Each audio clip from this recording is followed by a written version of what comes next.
Parvati, you have asked a good thing. Whoever hears this will get rid of all their sins. My dear, a person who dies at Kashi, if he has not done any sins, then he will attain moksha immediately. If that soul has done sins and dies here, then it will take some births, get rid of all its sins, and only then attain moksha. People who live in this Kashi and do sins will take the form of a devil. In that devil form, they will be punished by Kala Bhairav for 10,000 years and will suffer. Only after that, that soul will attain moksha. Whether they do sin at Kashi or for the sinners at other places, this is the case. So, on knowing all this, one should come to this Avimukta Kshetra. Coming like that to this place, remaining here, praying to me, will attain moksha at last. Even after doing prayashchit, if one's sins can't be washed away, then even if it takes a kalpakrore period, he has to suffer for it to get rid of it. Those who do sin will go to Narak. Those who do punya karma will go to Swarglokas. If one does both pap and punya mixed, that is Mr. Karmas, they will be born as human beings, cows, or birds on earth. Whether one attains higher birth or lower birth, only if his pap and punya is cleared, he will attain mukti. Only if both are cleared, one will get moksha. Good deeds are of three types. First one is that comes out of doing pradakshina, dhyan and puja at Kashi, the Panchakrosha Kshetra or other Punishetras. Second one, doing prayashchit and getting rid of sins. Third one, to clear all papa punya benefits, surrendering all acts to me, pray to me and remain in this Kshetra itself. One can get rid of their sins in this way. Now, I will tell you what are karmas.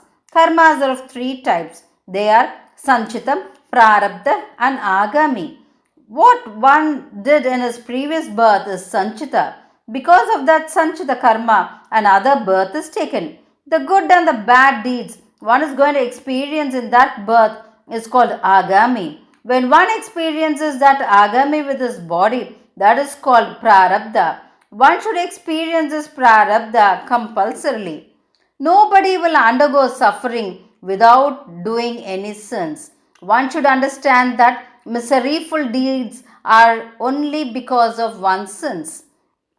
Based on the sins, dukh or misery is classified into sthula dukh and sukshma dukh. If one does not do any sin, then he will be happy always. At certain places, shubh will be increasing. At certain places, sins will be destroyed. At certain places, sins will be increasing. If this pap, punya karmas should be cleared, one should reach this Kashi city. Load of Punishetras are there in this world. Even if one desires to be at Kashi itself, it is not going to happen so easily. Even if one tries for 100 births to go to Kashi, lots of obstacles will arise to have a darshan at that Punyasthal.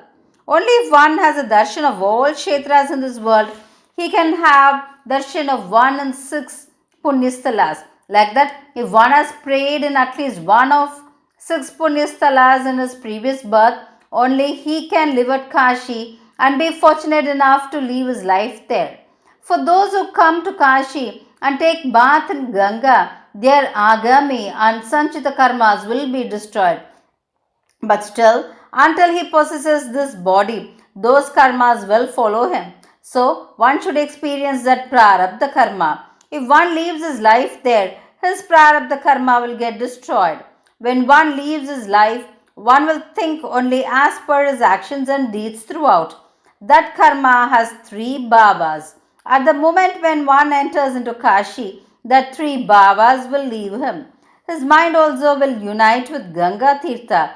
Due to the greatness of that Kashi Sthal, one will get the benefit of Ganga Snan and Shiva Dhyan. Both these benefits will unite together and become more strong to fetch moksha, says Shrutis. Parvati, if a person goes to Kashi Yatra first and then commits sin, then due to the fortunes of the previous Kashi Yatra, To remove the pap of the new sin committed, he will be forced to a situation where he is compelled to go to Kashi Yatra again. As a result, all his pap will go away from him. Kashisthal is a place where a person's karma is brought to nil. So, one should try somehow to go to Kashisthal and pray.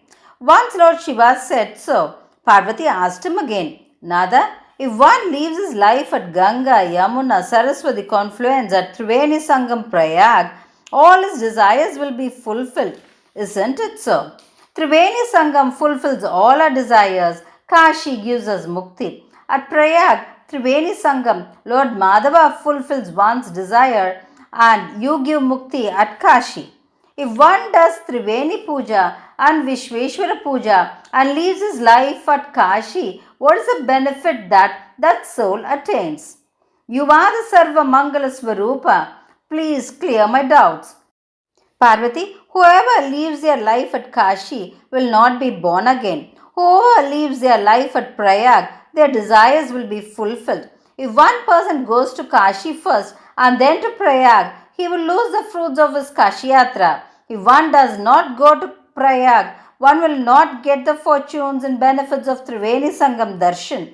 If one person leaves his life at Prayag and is eligible for moksha, that soul will get mukti there itself, said Lord Shiva. Parvati Devi became very happy on hearing this. From that day on, Lord Shiva took abode at Kashi in the name Vishwanatha along with Parvati and his prime Ganas.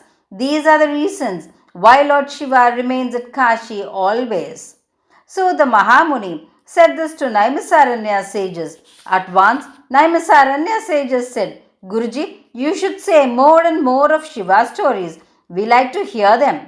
So the Mahamuni began to say, Good, I will tell you all the greatness of Triambakeshwara Ling that will wash away all sins.